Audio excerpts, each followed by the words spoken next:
Sin más, ahora voy a presentar a nuestra ponente. Vamos a tener el gusto de tener en esta quinta sesión con el título de Derecho de las personas privadas de libertad hacia una mejora de las condiciones carcelarias. Tenemos el honor y el gusto de presentar, y también agradecemos, doctora, por aceptar la invitación a la ponente llamada la doctora Carmen Elena Ruiz Baltazar. Ella es abogada de la Pontificia Universidad Católica del Perú, máster en estrategias anticorrupción y políticas e integridad en la Universidad de Salamanca, egresada de la maestría en ciencias penales en la Universidad San Martín de Porres, especialista en teoría del delito y derecho penal, docente universitaria de los cursos de derecho penal y de derecho procesal. Muchas gracias, doctora. Agradecemos por estar presente el día de hoy y puede dar inicio con su disertación. Muchas gracias. Buenas tardes a todos. Buenas tardes a los miembros del grupo. Muchísimas gracias por la invitación. Estoy muy contenta de estar acá con ustedes y además agradecerles su presencia a pesar de que la semana pasada tuvimos que reprogramar un poco esta sesión. Nada, les agradezco muchísimo que estén acá. Estoy completamente abierta a los comentarios y a las preguntas que puedan tener. Y bueno, tratemos de que esta sesión sea más que una ponencia, sea una conversación, hagamos algunos comentarios que todos muy bien conocemos, pero quizás unos datos estadísticos nos puedan ayudar. Yo quisiera preguntarle a la coordinación de la sesión si puedo compartir pantalla para poder proyectar una pequeña presentación que me ayude con la exposición.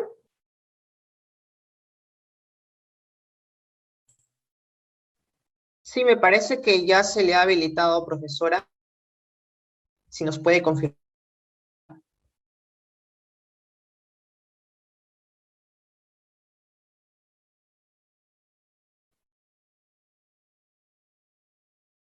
Sí, sí se puede ver, ¿cierto? Sí, sí se puede ver, doctora. Bien.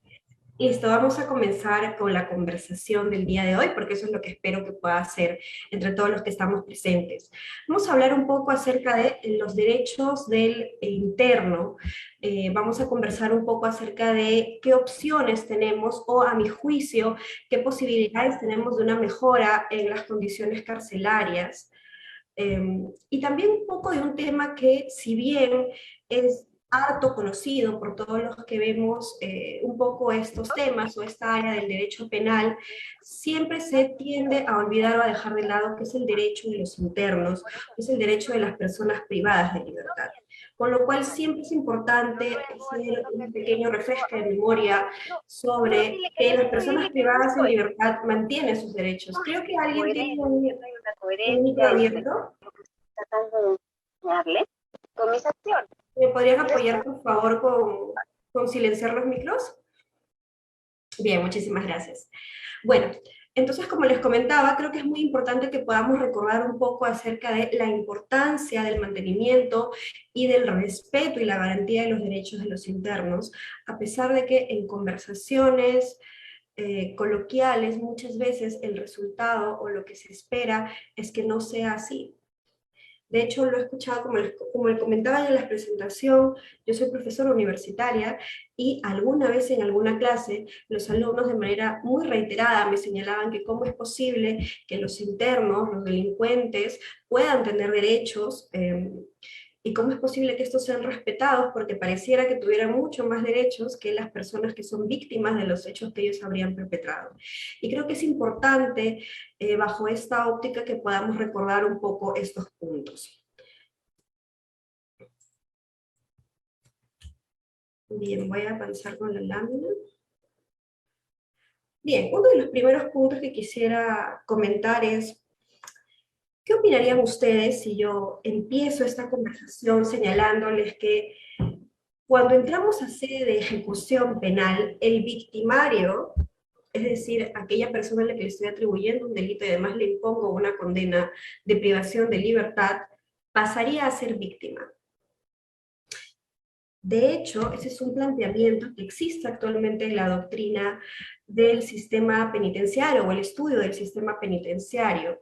porque se está evidenciando que el estado precario de los establecimientos penitenciarios en general, lo que están haciendo es contribuir o convertir al interno en una víctima del sistema penitenciario, precisamente por la dificultad que existe, si no imposibilidad, en la imposición o en el cuidado, perdón, de los derechos y garantías del interno.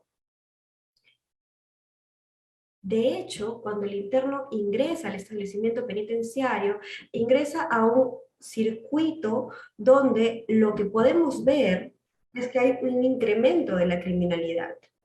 Estamos en un espacio muchas veces dirigido incluso por organizaciones criminales. Ojo que en este caso no estoy hablando específicamente de nuestro país, sino que el problema del establecimiento penitenciario, la poca capacidad que tiene este para contener a todos los internos, pero además la poca capacidad y gestión que tiene para garantizar sus derechos, no es un problema solamente del Perú.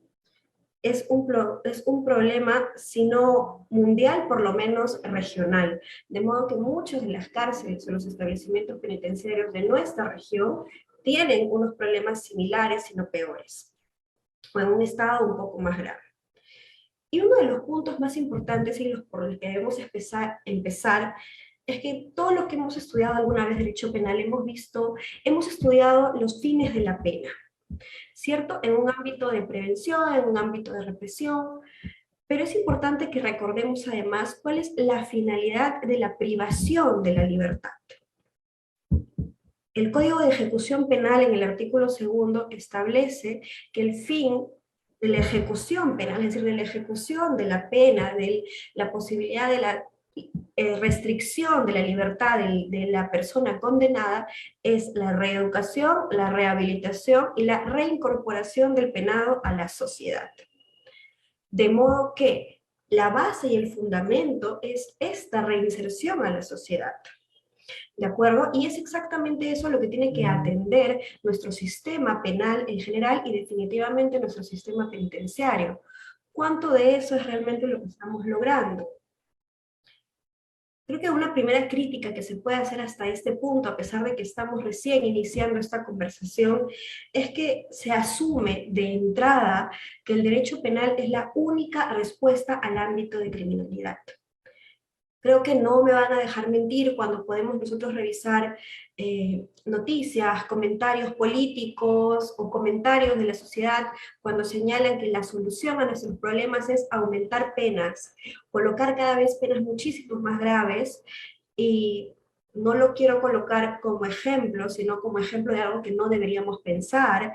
Las últimas declaraciones que hemos escuchado acerca de la posibilidad de imponer la castración química en la caso de comisión de algunos delitos específicos. Entonces se tiene esta idea que el derecho penal es la solución única a estos eventos de criminalidad, y no debería ser así. En mi opinión, el ataque a la criminalidad tiene que ir hacia la utilización de instrumentos de prevención o de planes preventivos, entre otros además, porque estamos ante un trabajo multifacético donde necesitamos la intervención de varias áreas y de varias políticas públicas que tendrían que establecerse para lograr un resultado eficiente y tangible.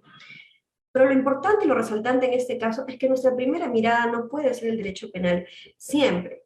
De hecho, el hecho de que lo sea es que ahora, en este momento, estamos ante una situación de sobrepoblación exageradísima, cuya estadística ya vamos a ver en un momento.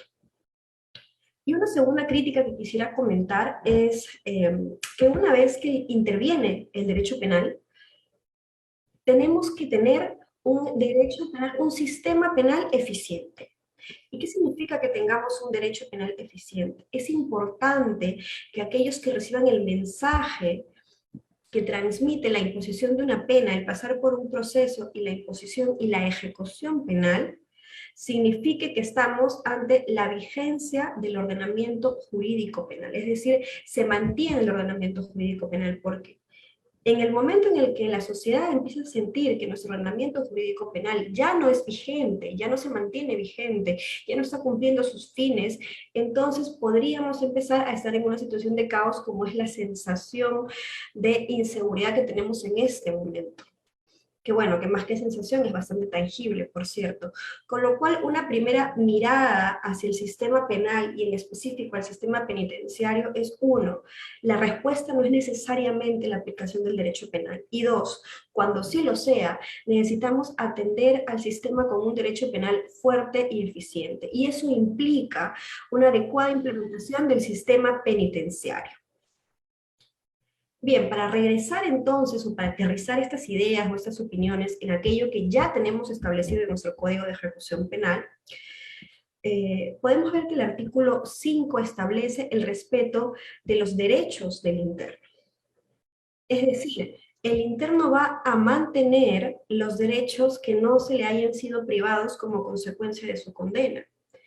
Puede ser, y definitivamente es, ya es tautológico decirlo, la restricción del derecho a la libertad, pero podrían haber algunos otros derechos que también sean restringidos, casos de inhabilitación, por ejemplo, o en algunos casos ya no a la participación política, etc.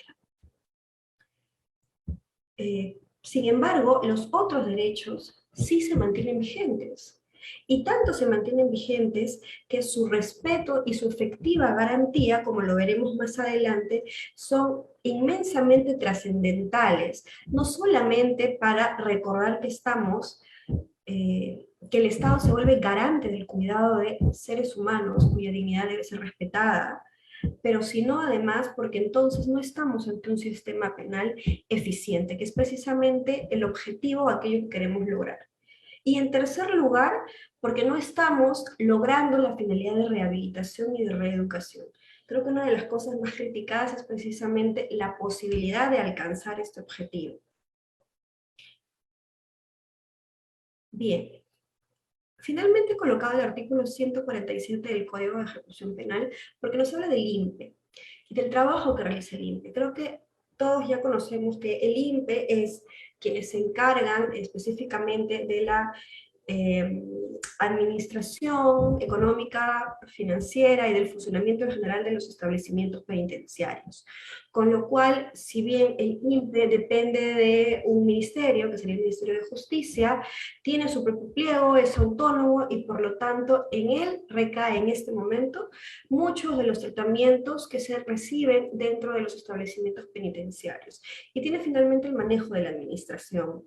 De modo que las principales estadísticas salen de acá, pero también es sobre quién recae el principal peso de las garantías y el respeto de los derechos de los internos.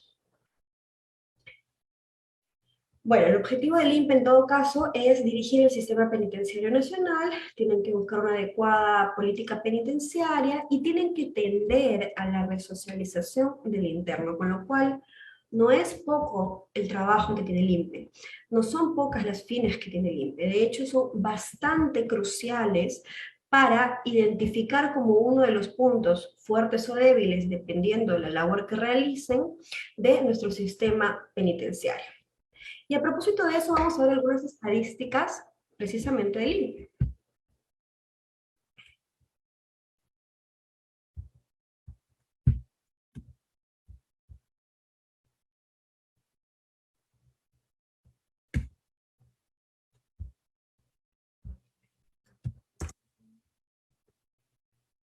Bien.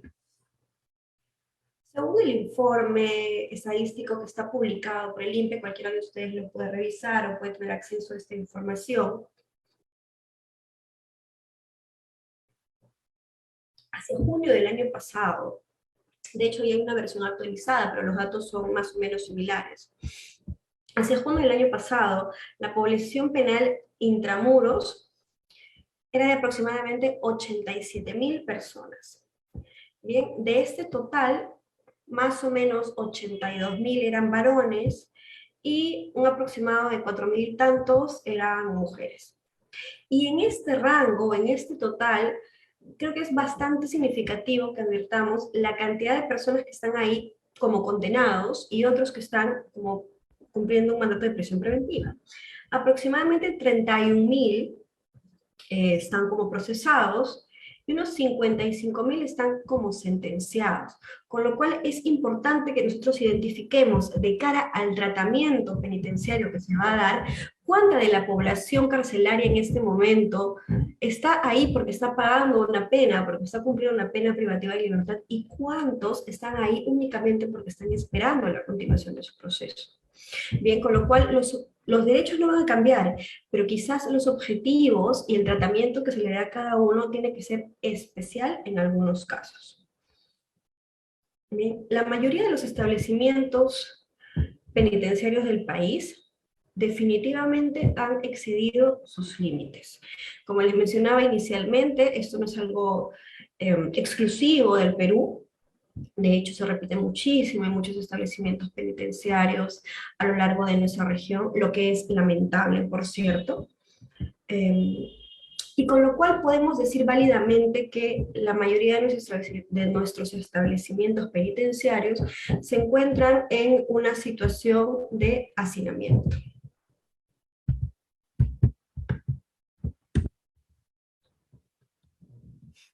¿Cuándo hablamos de hacinamiento? Bueno, estaríamos en un caso de hacinamiento, digamos, propiamente dicho, cuando excediéramos el 20% de la capacidad de albergue que tiene el establecimiento penitenciario. Y en ese caso, estamos ante un caso de sobrepoblación crítica o en un caso de hacinamiento. Bueno, según la estadística del INPE, nosotros no solamente hemos superado al 20% de la capacidad de albergue, sino que lo hemos superado en el 112%, es decir, en la totalidad. Estamos absolutamente abarrotados y quiero que presten atención a estos datos, porque lo regular es que lo escuchemos, ¿cierto? Yo no les estoy contando en este momento nada nuevo, no les estoy diciendo una novedad, ustedes nos están enterando por primera vez que los establecimientos penitenciarios peruanos están abarrotados, sino que quiero que piensen en qué significa esto en la realidad. Yo no sé cuántos de ustedes han tenido la oportunidad, si es que cabe la palabra, de visitar un establecimiento penitenciario, sea por el ejercicio de la defensa, sea quizás por alguna clínica jurídica universitaria, etc. Cuando uno se enfrenta a una situación de hacinamiento, es cuando puedes evidenciar realmente la gravedad de la situación.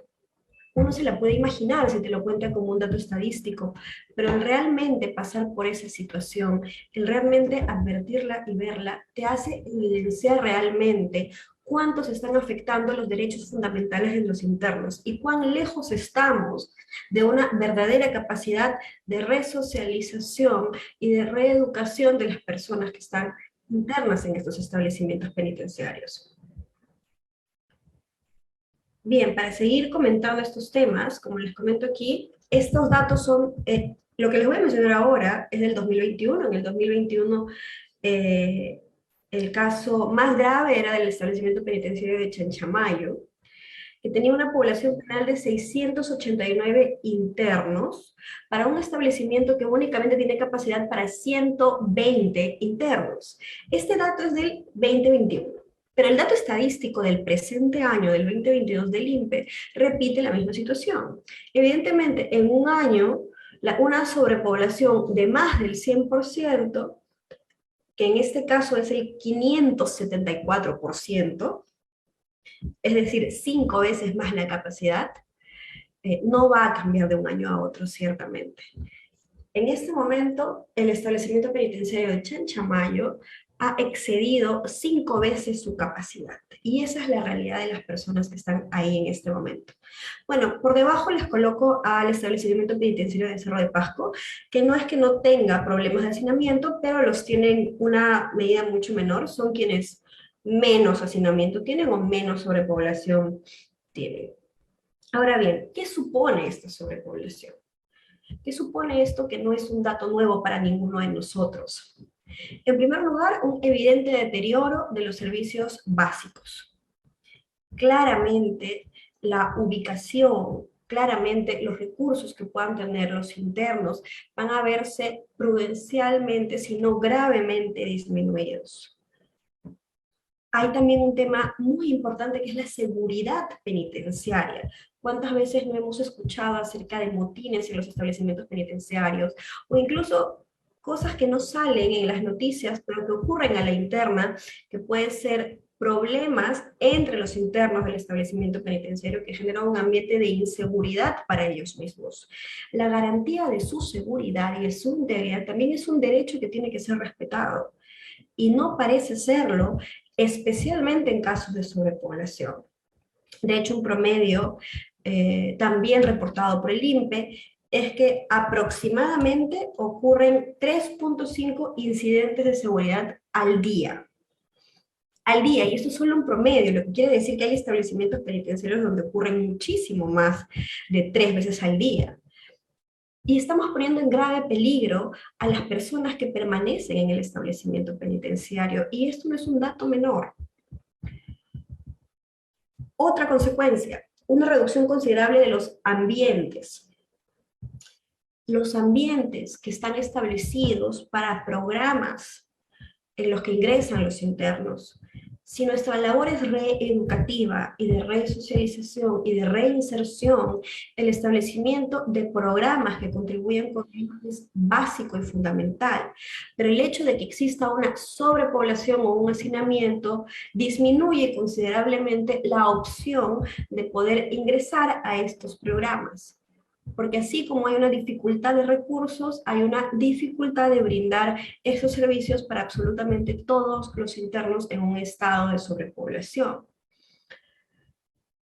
¿Y cuál es la consecuencia de esto? La determinación que ha hecho el INPE también, entre otros estudios a nivel regional, como les comentaba, es que la ausencia y la dificultad en brindar programas, la dificultad en ámbitos de desarrollo, la dificultad de obtención de recursos y en general de espacio incide en la reincidencia en la comisión de ilícitos, en aproximadamente un 26% de probabilidad de reincidencia. Además, incide en la salud de los internos, porque el nivel de contagio de enfermedades como la TBC, por ejemplo, que se pueden contagiar simplemente por la cercanía o la gran cercanía que existe en un caso de sobrepoblación. Yo creo que cualquiera de nosotros se puede imaginar lo dificultoso que es cuando más de 4 o 5 personas tienen que permanecer encerradas en un solo espacio reducido, que puede significar una celda. El nivel de contagio de enfermedades es altísimo, con lo cual ahí tenemos otro derecho no protegido, que es el derecho a la salud de los internos, y que es muchas veces no necesariamente olvidado, pero en la medida en la que no se toman las acciones pertinentes, eficaces y conducentes para esa protección, es una especie de olvido, omisión, negligencia, infracción o desprecio por la vida del interno, aunque suene muy difícil de señalar o de reconocer. Bien, ¿cuál es un dato positivo? ¿No? Y creo que es importante mencionarlo.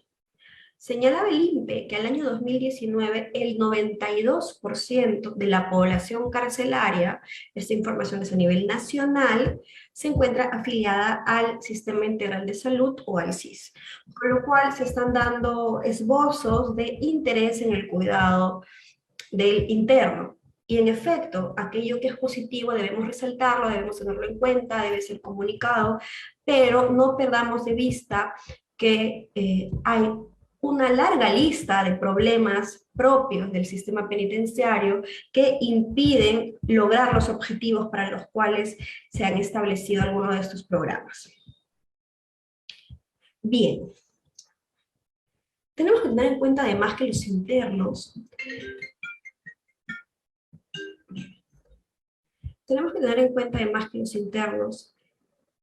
por más que deberían estar separados, a veces las personas que tienen un diagnóstico psiquiátrico no imputables se encuentran también recluidos en esos establecimientos penitenciarios.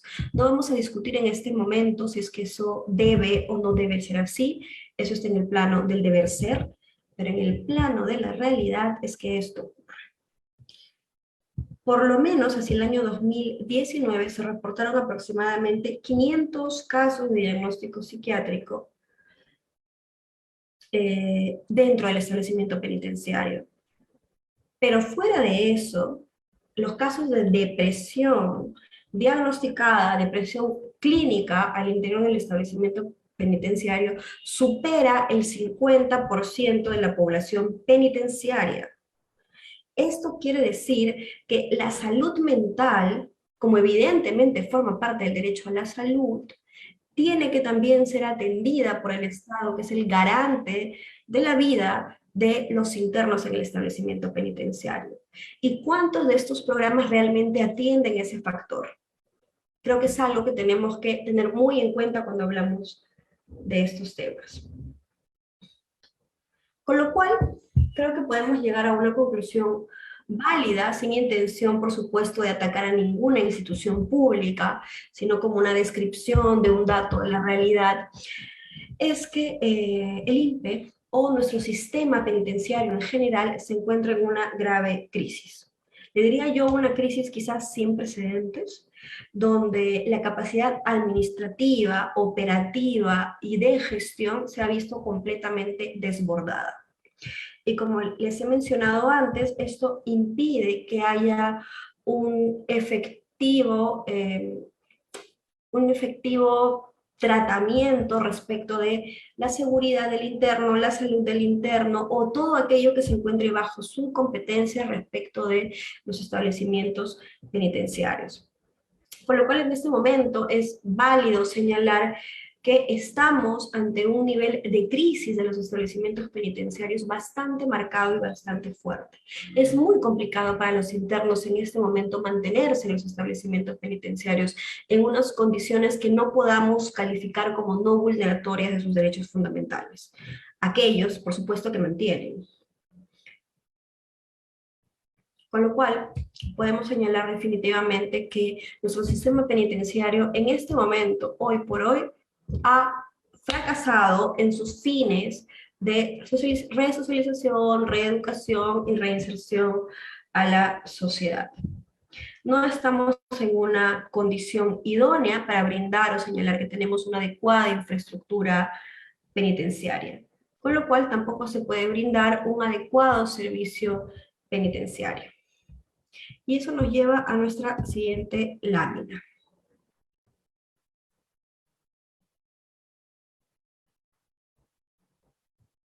Es lo que les planteo ahora.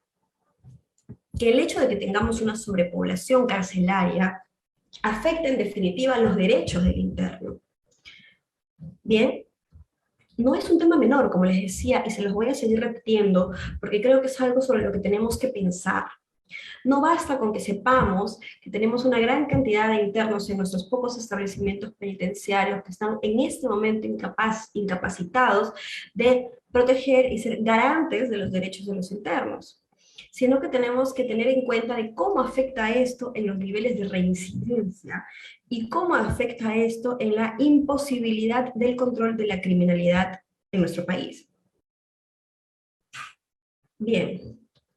Dato estadístico importante, que creo que es importante que comparemos un poco con otros países. El reingreso al establecimiento penitenciario. Como les señalaba, desde mi punto de vista hay una relación importante entre la sobrepoblación carcelaria, la posibilidad de reeducación del interno, la reincidencia y por lo tanto el reingreso al establecimiento penitenciario. Un estudio realizado también por el INPE señalaba que la tasa de reingreso, por ejemplo, en España es del 10%, de Chile es del 15%, más o menos la región se encuentra en esos niveles, y en el caso peruano estamos al 25% de tasa de reinserción, con lo cual tenemos un nivel bastante alto de reinserción, y como les mencionaba, mi hipótesis es que esto es una especie de línea recta de causa y efecto.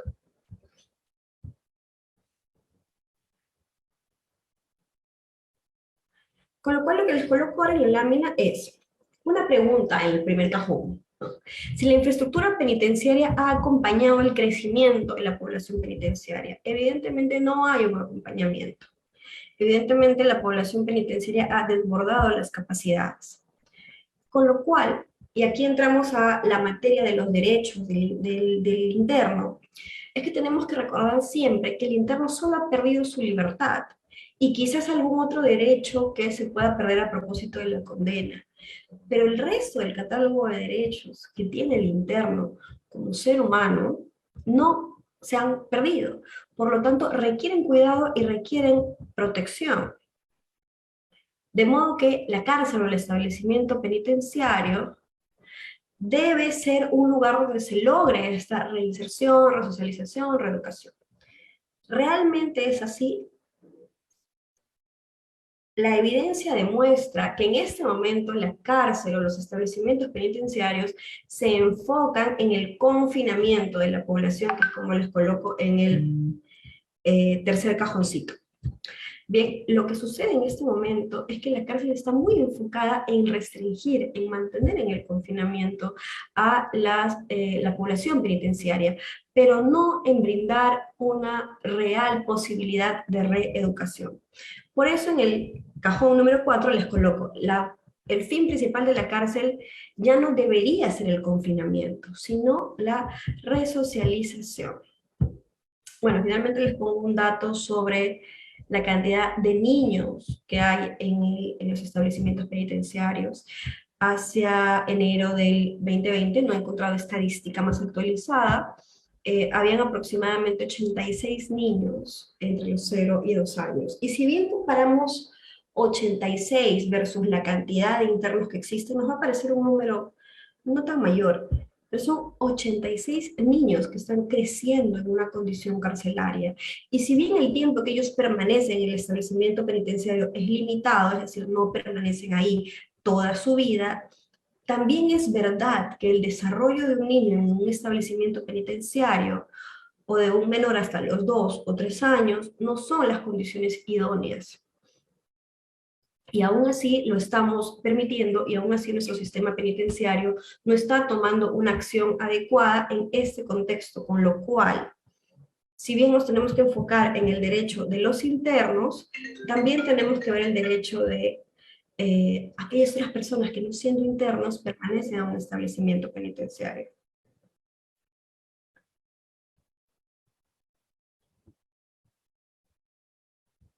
Bien.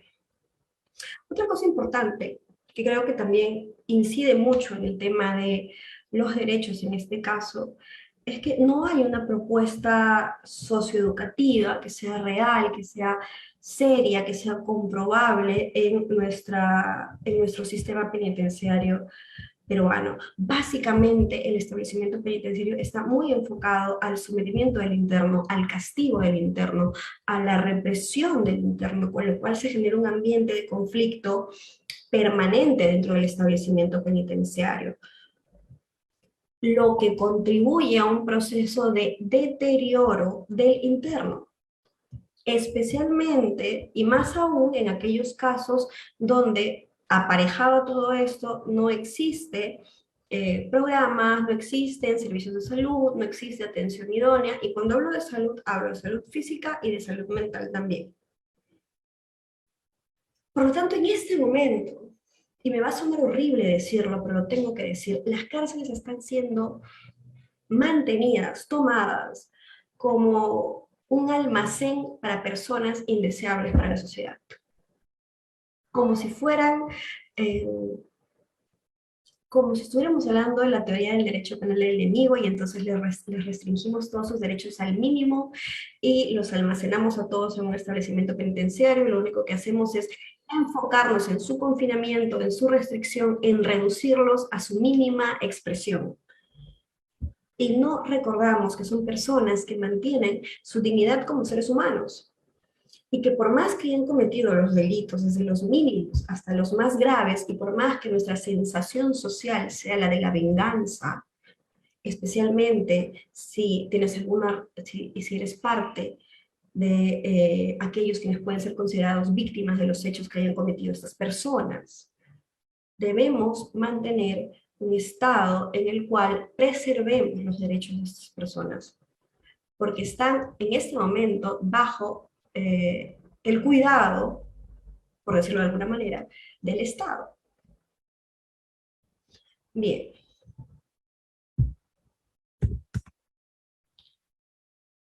Voy a continuar con el tema de la precariedad de los establecimientos penitenciarios y los efectos, que es algo que ya hemos venido conversando un poco.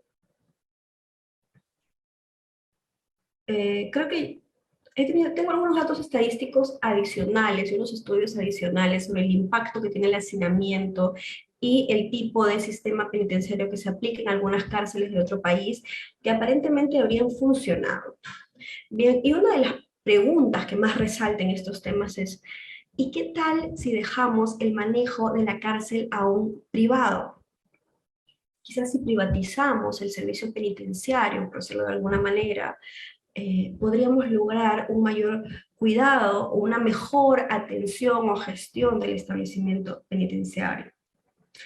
Sin embargo, les comento que el Banco Interamericano de Desarrollo hizo un estudio al respecto, donde en Chile se empezó a aplicar un sistema mixto de sistema penitenciario, donde era privado, pero bastante regulado por el Estado, y las estadísticas terminaron demostrando que no hay un impacto mayor que haga una diferencia significativa como para afirmar que un sistema penitenciario gestionado por el ámbito privado pueda funcionar mejor o pueda servir de mejor manera que uno gestionado o en manos absolutas del Estado. Con lo cual, la salida tampoco parece ser esa. Por lo menos la evidencia hasta el momento no parece demostrar que esa sea la salida. Con lo cual tenemos que pensar en mejores opciones o en opciones distintas para poder lograr el mismo fin, que es finalmente atender a lo que establece el artículo 2 de nuestro Código de Ejecución Penal.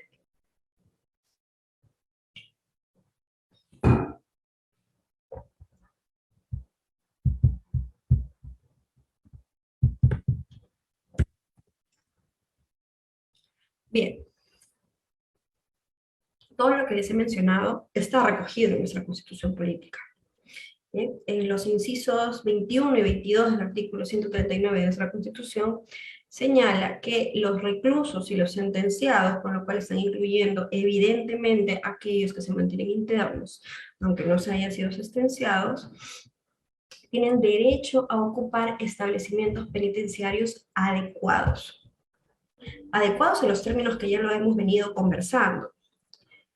Y además la Constitución también reconoce los fines del régimen penitenciario y cuál es su objeto, con lo cual desde nuestra norma más alta, sin contar los tratados internacionales a los cuales nuestro país está adscrito, la finalidad no es mera retórica, ¿de acuerdo? Por más que al día de hoy nos suene a retórica, habla de la resocialización, de la reinserción, la educación, los fines del sistema penitenciario, no lo es y no lo debe ser, y debería ser una finalidad nuestra, de todos los que participamos de algún modo u otro en el sistema penal, desde nuestros puntos de trabajo, que esto no sea así. Y por eso debemos recordar siempre que si algo se mantiene vigente son los derechos del interno, aunque no sea un discurso muy famoso, por cierto. Bien, y hablando de los derechos del interno, ¿qué derechos tiene el interno? ¿No? Porque es bastante fácil decir, bueno, la salud, la integridad, pero derechos específicos no, no nacen con el hecho de ser interno en un establecimiento penitenciario, ya lo tienes por el hecho de ser humano, pero sí que se refuerzan y sí que se evidencia una mayor necesidad de garantía y de aseguramiento.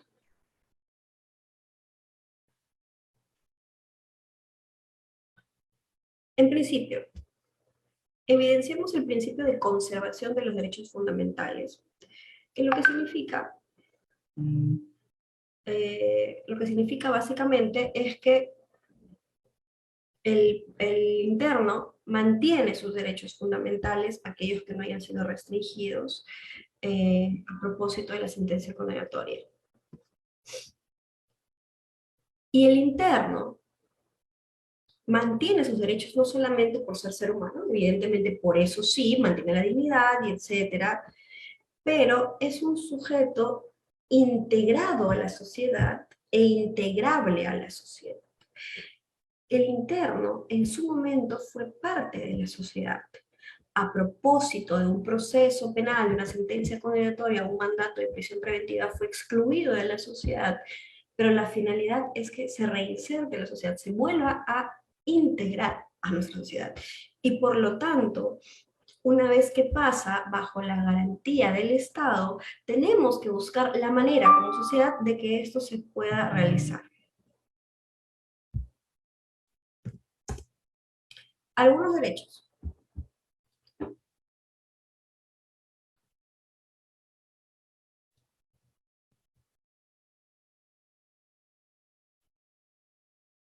Disculpen la interrupción.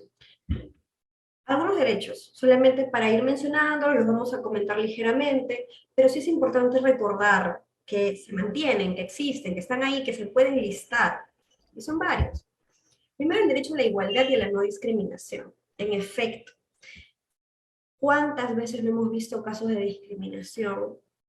Primero por fuera, una vez que sale una persona del establecimiento penitenciario, y luego a la interna del establecimiento penitenciario. El propio ambiente del establecimiento puede determinar actos discriminatorios en contra de quienes se resguardan en el establecimiento penitenciario. Por lo tanto, debemos recordar que hay un derecho a un trato igualitario y no discriminatorio. Hay un derecho a la vida, a la integridad física, a la moral, a la salud mental, como mencionábamos, a la salud física, a los alimentos, y habíamos conversado un poco hace un rato de cómo esto se podía ver mellado cuando estamos ante casos de sobrepoblación, o como en nuestro caso, como el caso peruano, donde tenemos establecimientos penitenciarios que superan en 500 veces su propia capacidad. Hay un derecho a la libertad ideológica, libertad religiosa, libertad de culto. Estas libertades no las ha perdido el interno a propósito de convertirse en interno. Las mantiene en efecto y por lo tanto tiene derecho a ejercerlas dentro del establecimiento penitenciario. El derecho a la libertad en cuanto corresponda. ¿A qué va este derecho?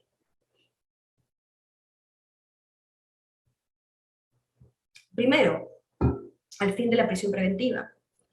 El interno tiene derecho a recuperar su libertad apenas concluye su mandato de prisión preventiva. Cualquier restricción a ella o demora puede ser entendida como arbitraria y en ese caso es absolutamente ilegal. Y al cumplimiento de una pena, una vez que el interno ha cumplido su pena, tiene derecho a salir del establecimiento penitenciario y recuperar este ejercicio de su derecho a la libertad, con lo cual no olvidemos que aún lo mantiene y que por lo tanto en estos momentos tienen que ser perfectamente aplicables. El derecho a la intimidad personal y familiar. En efecto, el interno tiene derecho a su intimidad. Tiene derecho a tener una intimidad familiar además, no solo la personal, sino la familiar. Por lo tanto, tenemos el tema de las visitas, tenemos estos permisos especiales que pueden tener los internos para casos absolutamente justificados. Lo importante en este caso es que recordemos, por un lado, que el que el interno tiene estos derechos, y por otro, que el Estado, reflejado en el establecimiento penitenciario, tiene el deber de garantizarlos de manera real, no solamente de manera nominativa. Bien, y el derecho a la libertad de expresión e información. Definitivamente con el ejercicio de estos derechos debemos tener algunas restricciones propias del establecimiento penitenciario. Definitivamente los internos no pueden tener acceso a computadoras, perdón, a teléfonos celulares, a redes sociales, etc. Hay algunos límites de seguridad. Pero fuera de ello, el interno tiene derecho a expresarse y a ser informado. De hecho, nuestro propio Código de Ejecución Penal establece que el interno tiene que ser informado, por ejemplo, en caso de traslados. Con algunas excepciones, por supuesto. Pero hay un derecho de información permanente que tiene que ser debidamente respetado. Algunos derechos, parte 2. Derechos civiles y políticos. En general, aquellos que no hayan sido restringidos por la sentencia condenatoria en aquellos casos. Por ejemplo, hay otros casos donde el interno no está en esa condición por una sentencia condenatoria, sino quizás por un mandato de prisión preventiva, en cuyo caso no ha perdido, por ejemplo, sus derechos al voto, con lo cual se tiene que buscar la manera que los internos que mantengan el derecho a elegir puedan efectivamente ejercer sus derechos a elegir. De hecho, hubo todo un proyecto de ley respecto de la implementación del voto en la cárcel, y es un tema que aún tiene que ser adecuadamente implementado, pero sí es importante que tengamos en cuenta que existe este derecho y que tiene que ser adecuadamente implementado por las entidades públicas a cargo de ello. Bueno, el derecho a la educación. El derecho a la educación evidentemente se mantiene y se refleja mucho más en el ámbito del establecimiento penitenciario. Recordemos estos fines reeducativos, estos fines de resocialización, que tienen que verse realmente garantizados, con lo cual los espacios educativos son importantes para el interno. Además, tomando en cuenta que contribuye a la disminución del índice de comisión nueva de delito. ¿De acuerdo? Con lo cual es muy importante este ámbito, y ya habíamos conversado un poco acerca de las dificultades que la sobrepoblación genera en torno al acceso a los programas educativos dentro de los establecimientos penitenciarios. Bien. Vamos a hablar de unos derechos específicos. Hemos hablado de unos derechos más o menos generales, ¿no? Por decirlo de alguna manera, porque en realidad todos estos derechos los detenta el interno o la persona en general.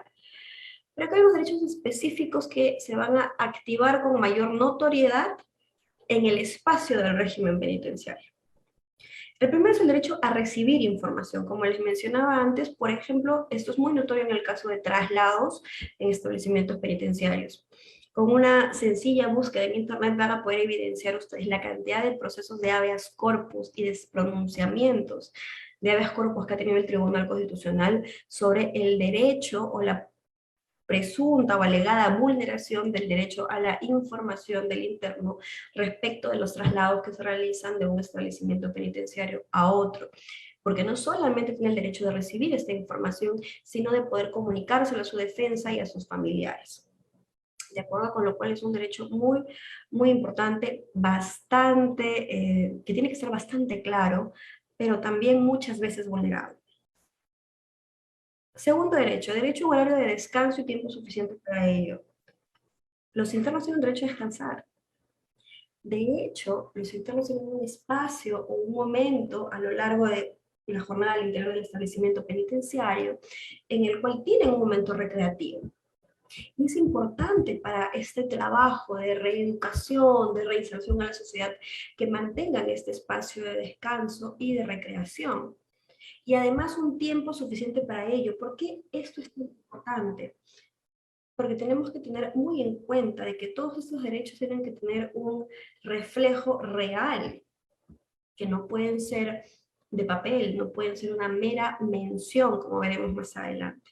Con lo cual el tiempo que se les brinda para ello tiene que ser uno en el cual ellos puedan realmente disfrutar, entre comillas, y entre las medidas, entre, digamos, los límites que la propia situación carcelaria permite, de este tiempo recreativo.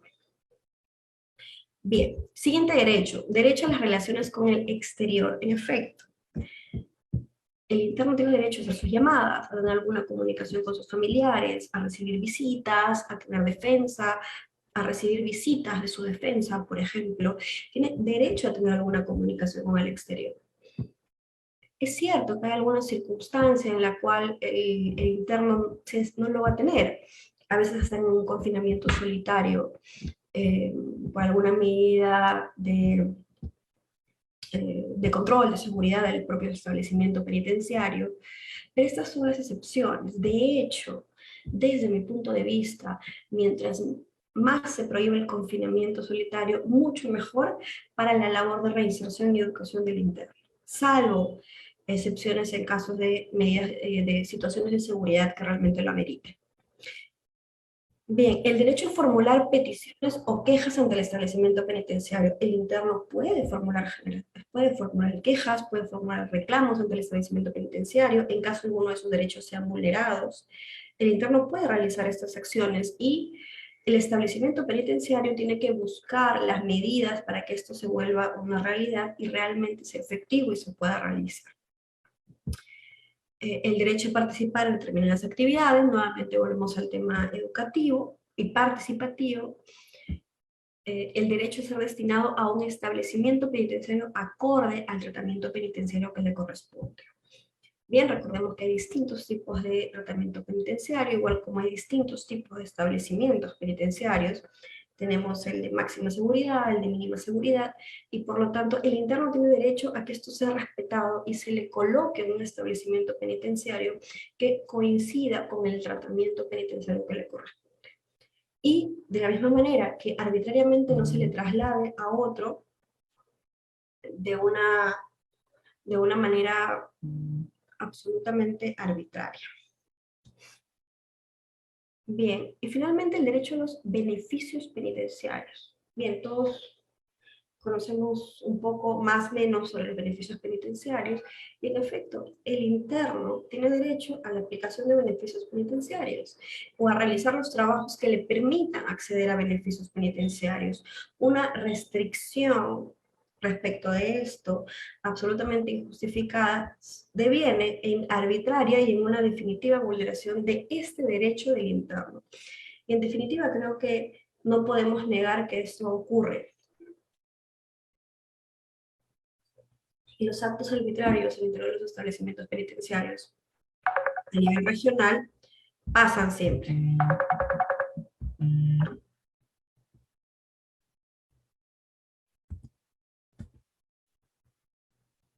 Bien, acá lo que les he colocado son solamente dos notas que creo que reflejan de manera clara cuáles son los riesgos de tener un establecimiento penitenciario absolutamente sobrepoblado, pero no solamente ello.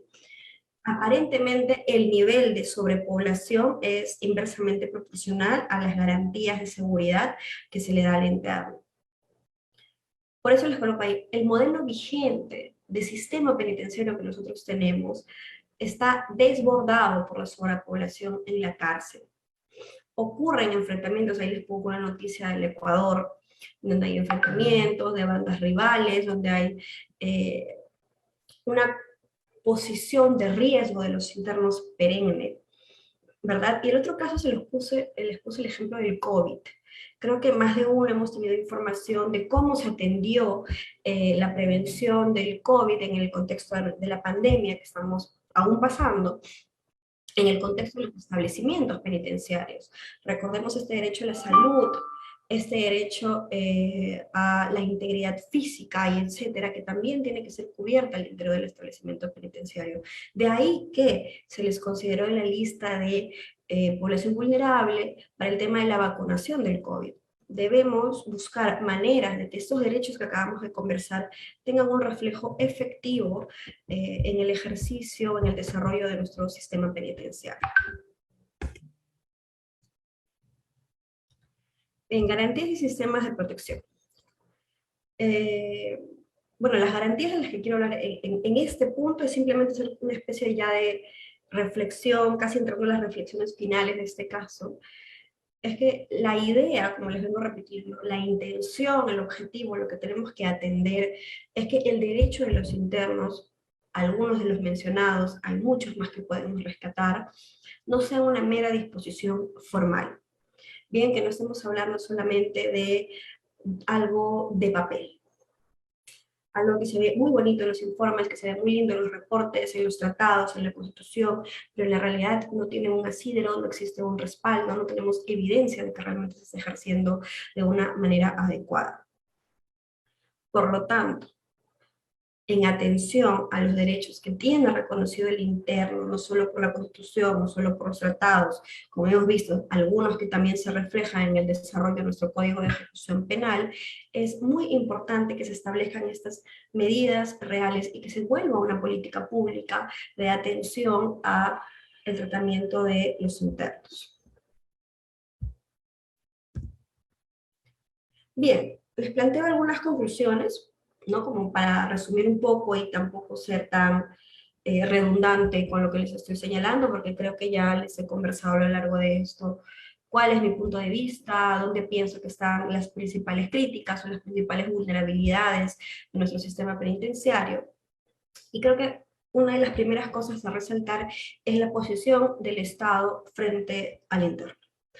El Estado tiene una sujeción especial respecto del, el interno tiene una sujeción especial respecto del Estado. Hay un control total de la persona respecto del Estado, con lo cual el Estado se vuelve un garante de la vida y del desarrollo del interno. Y nuevamente, eso no es poca cosa. Esto quiere decir que el cuidado absoluto del interno recae en manos del Estado y en nuestro sistema en manos del INPE en la práctica. Y quizás alguna otra organización que pueda intervenir, pero principalmente en las manos del INPE, que es quien rige todos los sistemas, los establecimientos penitenciarios. Con lo cual el Estado es garante de que esto ocurra y es el principal responsable de una ausencia u omisión en los respetos, en el respeto de los derechos del condenado, del interno. Bien, tercera conclusión, evidentes y graves problemas de hacinamiento, que no son solamente peruanos, que también existen en muchas cárceles de nuestra región, y en mi opinión parten de una deficiencia de políticas públicas, por un lado, y por otro, de creer que el ius puniendi del Estado, que el derecho penal es la primera respuesta que se tiene que dar, cuando a mi juicio no es así, debe ser una de las últimas respuestas, el derecho penal. Los establecimientos penitenciarios están actualmente en una condición deplorable, hay graves deficiencias de estructura y de atención al interno, y definitivamente no tenemos una posibilidad de tratamiento humanitario para los internos. Esa es nuestra situación actual. Desde mi punto de vista y de las investigaciones que les he comentado, de los estudios que he revisado, los puntos más graves son el tema de la salud y la atención médica al interior de los establecimientos penitenciarios, lo que incluye definitivamente la alimentación, que también es bastante paupérrima en nuestros establecimientos penitenciarios. Con lo cual, ahí tenemos una vulneración de uno de los derechos fundamentales de manera perenne.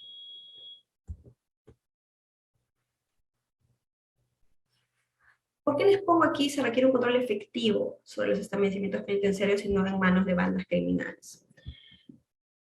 Porque no es una novedad que los actos de corrupción en los establecimientos penitenciarios en general, ¿ok? Nuevamente, no voy a hablar únicamente de nuestro país, esto es un tema por lo menos regional. El nivel de corrupción insertado en los establecimientos penitenciarios determina el manejo del establecimiento penitenciario, con lo cual no podemos negar que esto incide necesariamente en la prestación del servicio penitenciario a la interna. Y esto definitivamente genera un importante y grave desmedro en los derechos de la persona que está atravesando esta etapa de reclusión. Con lo cual, creo que es un tema importante a tener en cuenta, creo que es un tema, una vulnerabilidad bastante clara que hay que trabajar. Creo también, como les mencionaba, que el enfoque en medidas preventivas es la solución, por eso les coloco ahí, ¿y qué hacemos ante todo esto? Desde mi punto de vista, uno de los primeros puntos de ataque, por decirlo de alguna manera, son el incentivo de medidas preventivas más que las medidas represivas. Y que si estamos ante un caso de represión, es decir, ya estamos en la etapa de ejecución de la pena, o bueno, tenemos un interno por alguna medida cautelar, en ese caso deberíamos realizar un enfoque mayor en la reeducación y reinserción del interno, más incentivos positivos, como les coloco en la lámina, más visitas, más herramientas de inclusión social, más programas, etc. Una inversión más grande en ese aspecto, más que una inversión grande en reprimir, en castigar, en mantener una situación de conflicto y en no brindar las suficientes herramientas y posibilidades de real desarrollo y garantía del derecho, de los derechos del interno. Con lo cual, para realmente ya cerrar esta conversación, la conversación que hemos tenido esta tarde, es que las personas privadas de libertad gozan de todos sus derechos, salvo aquellos que se han visto disminuidos o completamente eliminados por la propia condición en la que se encuentran. Fuera de eso, gozan de todos sus derechos. Y de derechos especiales que se activan cuando están dentro del establecimiento penitenciario. ¿Y cómo mejoramos estas condiciones carcelarias? Desde mi punto de vista, es muy importante el enfoque que le vamos a dar. Dejemos de darle un enfoque de represión, de castigo y de hostigamiento al interno y enfoquémonos en un enfoque reeducativo y de real resocialización que le permite a estas personas un reingreso y reincorporación adecuada y útil a nuestra sociedad, porque finalmente lo más seguro es que de todas maneras regrese a nuestra sociedad. Busquemos que este sea un mejor camino, respetando sus derechos y dando en primer lugar, el primer lugar al sistema penitenciario, a la garantía de los derechos que hemos conversado ahora en la tarde. Bueno, con eso yo termino. Voy a dejar de compartir la pantalla. Les agradezco muchísimo la atención para los que se han mantenido conectados. Y nada, quedo pendiente de preguntas, comentarios. Muchísimas gracias por su disertación, profesora Carmen Ruiz. Agradecemos su ponencia, ha sido bastante didáctica y creo que las reflexiones son muy importantes con las conclusiones también que dio al final. Tenemos algunas preguntas por parte del público. En primer lugar, tenemos una pregunta que se la voy a leer, doctora, y esperamos que nos pueda también ayudar con la respuesta. Es la siguiente. ¿Qué opina respecto del uso excesivo de la prisión preventiva en nuestro país? ¿Qué otras alternativas viables para evitar el hacinamiento? ¿Qué otras alternativas serían viables, nos comenta, para evitar el hacinamiento por esta medida? Bien, hacemos pregunta y respuesta, ¿no? No vamos a acumular preguntas. Sí, doctora, o Vale. como usted desee, no hay No, problema. está bien, está bien. Bien, creo que lo comenté un poquito en la ponencia, pero sí me permite algo de profundización en el tema. Eh, Creo que desde mi punto de vista, como les decía, lo que hay que hacer es, primero, cambiar el enfoque que tenemos respecto del sistema penitenciario. Como les mencionaba, nuestro sistema penitenciario tiende a la represión, tiende al castigo, tiende a tratar, como les decía, a los internos como lo que la sociedad ya no quiere. Bien, y recordemos que esa no es la posición del interno, que si bien intuitivamente es lo que vamos a sentir, porque no podemos olvidar que estas personas, o muchas de estas personas, están privadas de su libertad porque en efecto transgredieron nuestras normas de convivencia, cometieron ilícitos, generaron agravios y por lo tanto están en esa posición.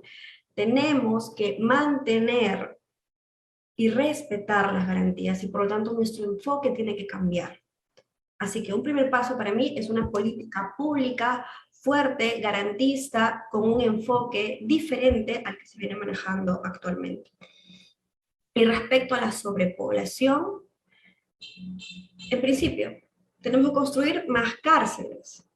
Pero más allá de eso, que digamos es un proyecto de mediano o a largo plazo, que que implica partidas, presupuestos, etcétera, independientemente de eso, que es una evidente necesidad, es muy importante que podamos determinar actos preventivos antes de asumir que el derecho penal es la solución a todos estos problemas que existen. Incluso la imposición de penas privativas de libertad.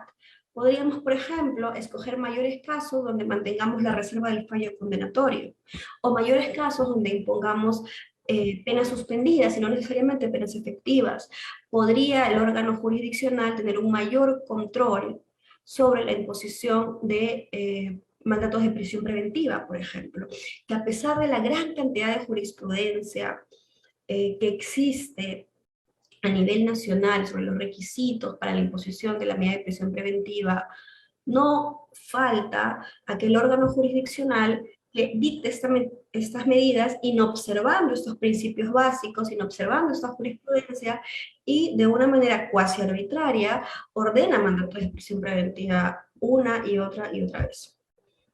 Con lo cual creo que tenemos que enfocarnos en la prevención y por otro lado esto ya es un trabajo del Estado en políticas públicas que mejoren nuestro sistema penitenciario. Esa sería mi respuesta. Muchas gracias, doctora Carmen Ruiz, por la respuesta. Tenemos otra pregunta que también nos siguen en el Facebook Live y que han estado atentos también bastantes personas que siguen la transmisión. Y también tiene que ver con la prisión preventiva, doctora, y dice así. Muy buenas tardes, doctora. Quisiera saber qué opinan del caso Antauro Humala, quien ya cumplió su pena, pero aún no sale de la cárcel. Muchas gracias, le agradecen a usted. Bien, yo no voy ni deseo hablar de casos específicos, pero lo que sí les puedo decir, como ya lo he señalado, es que hay un derecho de libertad de los internos. Bien, no estoy hablando de este caso específico, estoy hablando en general,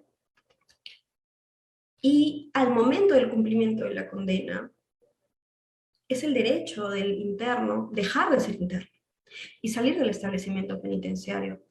Por eso es que hay medidas constitucionales específicas para tratar estos casos. Con lo cual, mi opinión es, en general, esa, el respeto del derecho del interno y el respeto de su libertad y la recuperación de su libertad tiene que ser una prioridad para nuestro Estado, para nuestro sistema penitenciario en específico y en general para nuestro sistema penal. Recordemos que tenemos que mantener un sistema penal óptimo, eficiente. Y uno de los reflejos de eso es brindar la libertad al interno cuando le corresponde dársela, y no mantener un sistema arbitrario.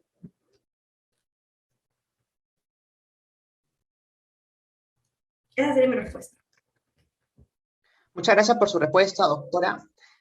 Otra pregunta que también nos llega es respecto, bueno, ya mencionó usted primero en su ponencia que no necesariamente la privatización de las cárceles soluciona el problema. Por ahí también otra pregunta que también la mencionó en su ponencia era respecto a la elección que podrían asumir, en este caso, las personas privadas de libertad. Claro, los que no se encuentran en todo caso con algunas restricciones para que puedan ejercer su voto.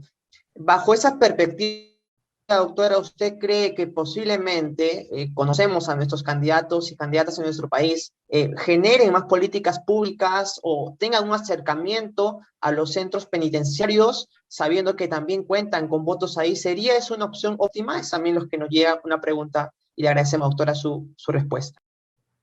Bien, yo creo que aquí ya nos salimos un poco del tema penitenciario, pero creo que sí es importante conversar.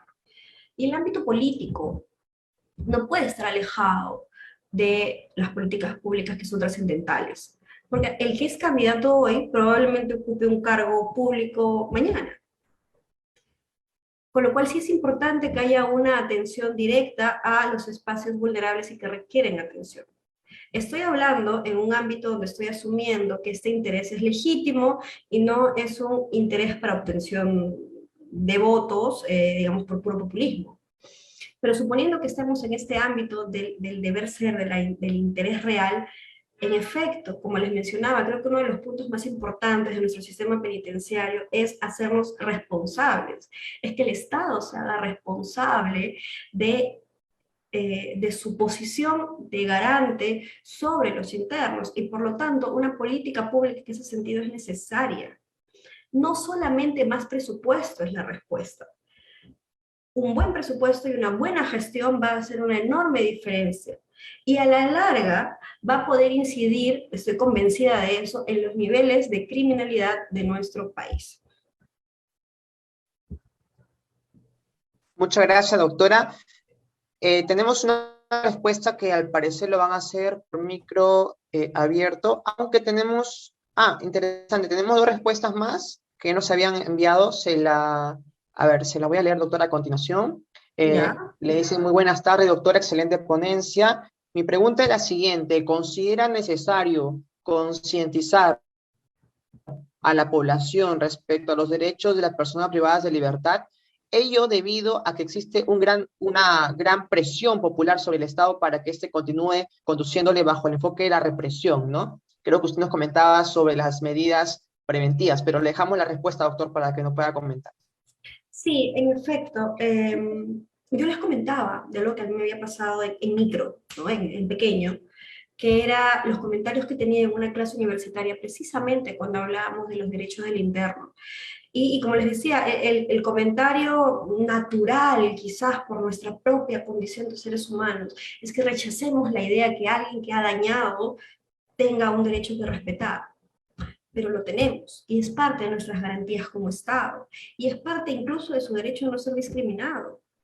Con lo cual no puedo proteger a alguien y a la otra persona que también es persona humana y también mantiene su derecho a la dignidad y también mantiene su derecho a la salud, a la integridad física y etcétera, no se lo protejo por la condición en la que está. Pero además, y muy importante, la posición de sujeción que tiene el interno respecto del Estado lo coloca en una posición de vulnerabilidad. ¿Ok? Nosotros podríamos pensar, ¿qué vulnerabilidad? Si al interior del establecimiento penitenciario también siguen cometiendo delitos. Sí, pero es que ahí están las vulnerabilidades de la gestión penitenciaria. Y ahí es donde el Estado es garante y tiene que ejercer no solamente las herramientas pertinentes para proteger y mantener y cuidar que estos derechos se respeten, pero sino que los deberes se cumplan. Con lo cual, respondiendo a la pregunta, ¿sería bueno que haya un mayor incentivo a la sociedad? Sí, por supuesto que sí, debería ser. Si eso tendría que ser una política pública, mmm, entiendo que debería ser una política pública de respeto, pero finalmente la opinión pública siempre se va a decantar por diversos factores, que pueden ser políticos, que pueden ser sociales. Creo que una actividad responsable del Estado es recordar siempre que el interno tiene derechos, pero así como tiene el interno, lo tiene el procesado. ¿Cuántas veces hemos visto en las noticias que a pesar de que está prohibido, se saca en cámaras a la persona detenida, mostrando la cara, identificándola plenamente, y eso está prohibido? Y aún así lo hacen en la prensa, y aún así lo hace la policía, con lo cual si desde el día uno no hay una conciencia de respeto a los derechos que sí se mantienen, entonces estamos nosotros transmitiendo una sensación o una idea de que no respetar las garantías de la persona procesada y condenada y luego como interno es posible, y es posible en sociedad, y eso también alimenta un poco esta opinión bastante amplia además de que qué derechos debería tener el interno. Muchas gracias, profesora. Y justo viene también una pregunta también en ese sentido. Señala que actualmente vivimos en una sociedad punitivista, sobre todo para aquellos casos de violencia sexual contra la mujer. En este caso, señala la persona que hace la pregunta, mi consulta es respecto a la reinserción de estas personas. ¿Tienen un trato diferente? ¿Cómo sería una adecuada inserción y rehabilitación para esas personas? Y su segunda consulta es, ¿qué opina de la idea de que sea público el registro de agresores sexuales en el Perú?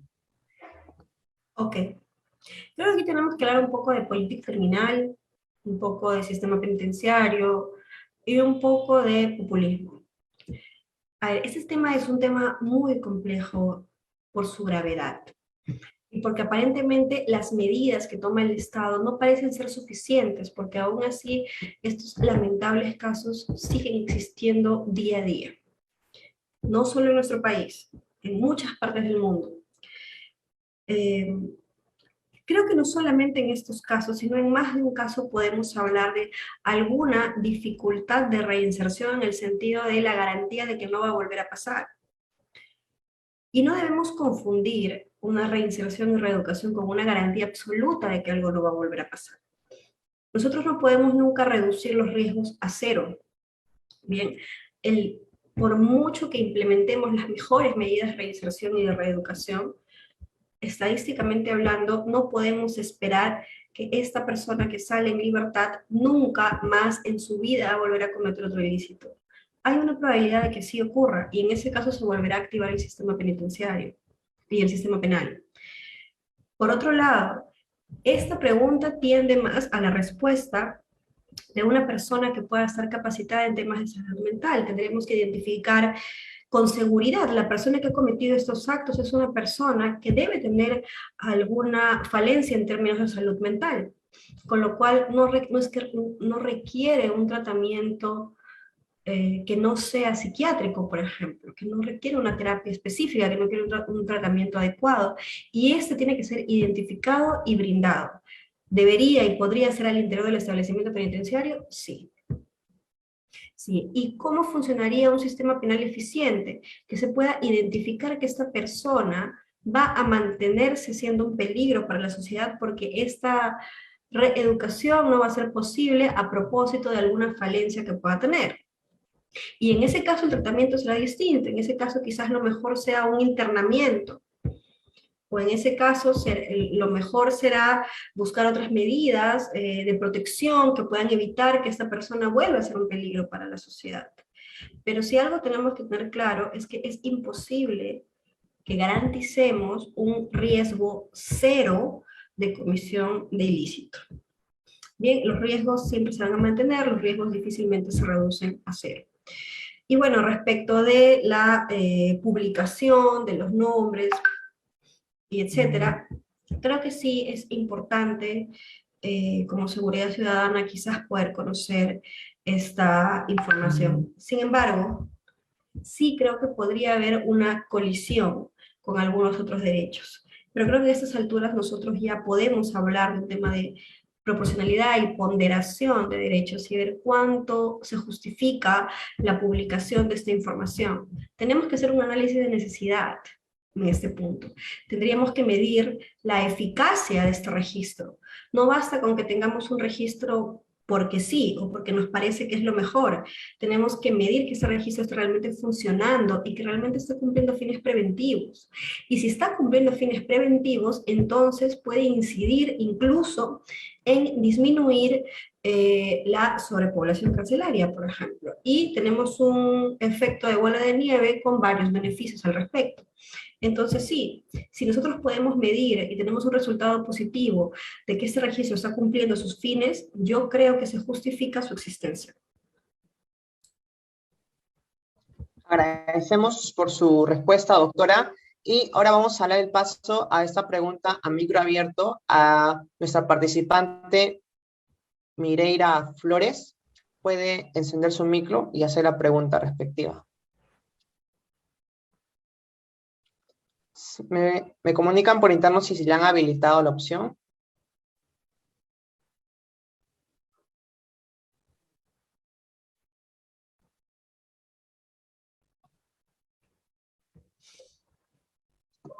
Ok, mientras le habilitan la opción, Okay. le voy... Bueno, ¿Sí? ¿Sí? buenas ¿Sí te noches. escuchamos? Sí, muchas gracias. Bueno, quería hacer una consulta. En primer lugar, buenas noches, profesora y compañeros. Siempre es un gusto escuchar temas tan relevantes como este y sobre todo tan olvidado. Bueno, usted mencionó que uno de los fines de la privación de la libertad es la reinserción a la sociedad y que se mantienen ciertos derechos como el derecho a la educación. Si bien es cierto, una vez que el reo sale de las cárceles, se encuentra sin trabajo y sin una finalidad en la sociedad. Y es por ello que existe un gran porcentaje de reincidencia, como se había mencionado. Entonces, mi pregunta iba en que tengo entendido que en Argentina, por ejemplo, existen programas de educación superior brindada por la Universidad de Buenos Aires, y que ya van 30 años y con éxito. He escuchado esto por parte de unas docentes que trabajan, argentinas, que trabajan dentro de las cárceles que enseñan derecho dentro de ellas. Entonces, mi pregunta era, bueno, implementar la educación superior dentro de las cárceles sería viable dentro del Perú. ¿Y por qué no se implementó en todos estos años? Tal vez tenga algún comentario respecto a esto, profesora. Muchas gracias por su respuesta. Gracias, Mireia. ¿Por qué no se implementó? Lamento decirte que no lo sé. A mí me parece una gran idea. Creo que mientras más opciones se le pueda dar a la persona que se encuentra interna para poder desarrollarse y para poder conseguir herramientas que quizás previamente el internamiento no las tuvo, excelente. Los planes educativos sí han demostrado estadísticamente que pueden disminuir el nivel de reincidencia. Esto es estadística clara, no necesariamente peruana, pero sí en términos de sistema penitenciario en general. Con lo cual, los planes educativos representan un eje fundamental para conseguir este objetivo de reinserción, de reeducación, etc. En efecto, cuando el interno sale en libertad, no necesariamente lo espera un ambiente de bienvenida, digamos, en términos de sociedad, en términos de conseguir una oportunidad laboral, etc. Debería ser así, no lo es. Hay eventos sociales que no vamos a poder cambiar, pero quizás sí podríamos brindar una herramienta como esta. ¿Por qué no se ha incluido este plan antes? No lo sé. Me encantaría que así sea. Así como existe este plan que tú mencionas, existen otros a la interna que les enseñan a los internos llevan clases, los internos pueden llevar algún tipo de entrenamiento o educación básico que luego le va a permitir trabajar, y entre otras actividades que luego les permiten desarrollarse. Además, por cierto, las actividades que ellos realizan, en algunos casos puede ser remunerada y ese dinero va directamente a sus familias. Con lo cual también de esa manera están siendo productivos para sus propias familias, y esta sensación de posibilidad de productividad y de contribución a su hogar fuera del acto delictivo, contribuye también a este acto reeducativo y de resocialización. Mientras más programas se puedan implementar, mientras la inversión esté dirigida en estos ámbitos, en mi opinión, el cambio puede ser comprobable y sustancial respecto de la disminución de probabilidad de reincidencia o del índice de criminalidad para nosotros.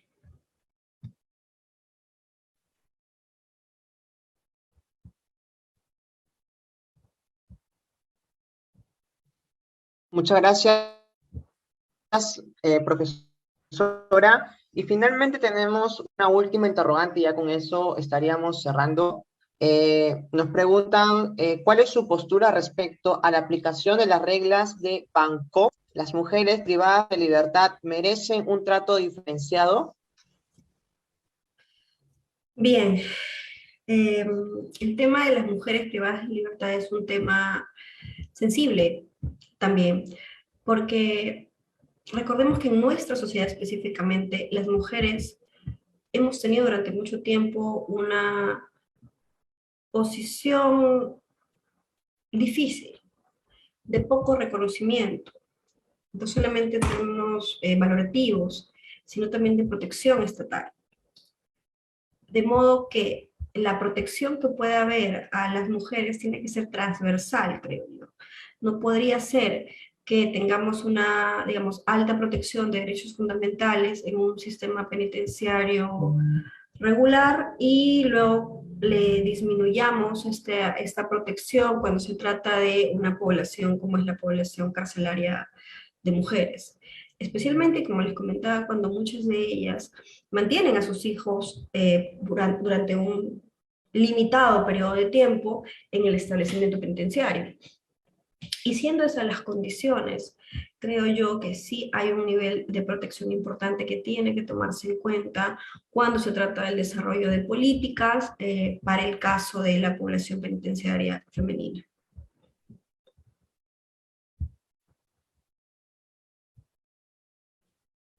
Sí, esa es mi opinión. Muchísimas gracias, Muchas gracias, profesora. Me parece que Nayeli tiene una última pregunta, si nos permite, ya con eso nos estaremos retirando. ¿No hay problema, Claro. profesora? Sí, la última. Buenas Ya, noches, profesora. genial. Muchas gracias. Entonces, le damos. Sí, por Ah, favor, Nayeli. Sí, sí. Buenas noches, doctora. Primero, reiterarle las felicitaciones por la excelente ponencia que nos ha brindado el día de hoy. Y bueno, mi pregunta es la siguiente. Recuerdo hace poco leyendo un artículo respecto a los efectos de la pena de cadena perpetua. Se hablaba bastante sobre que pues esta pena ocasionaba que generalmente los condenados terminen volviéndose antisociales e inclusive más problemáticos debido a que pues en términos simples ya no tienen nada que perder, ¿no? Entonces, bajo esa premisa, ¿usted considera que si un Estado quisiera incorporar el enfoque de resocialización, debería eliminar la pena de cadena perpetua o usted considera que de cierta forma este enfoque y esta medida podrían ser compatibles? Esa sería mi pregunta, gracias.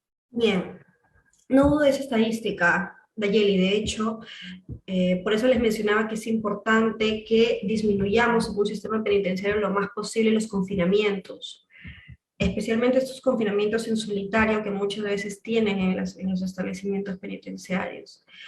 Porque en efecto, esta situación, el encierro en general, tiene un impacto importante en el desarrollo psíquico de la persona. Creo que solamente nosotros, cuando empezamos a acostumbrarnos a nuestro encierro pandémico, se despegaron los casos de salud mental. Aquellos a los que no les ocurrió un tema de salud mental, por lo menos sentían alguna ansiedad por el encierro, con lo cual muchos de nosotros ya hemos sentido cuál es el efecto de un encierro. Y si bien el nuestro no se puede comparar a un encierro, a un establecimiento penitenciario desbordado, porque no lo podemos comparar, lo que sí quiero resaltar es el impacto psicológico y físico que tiene la restricción de la libertad.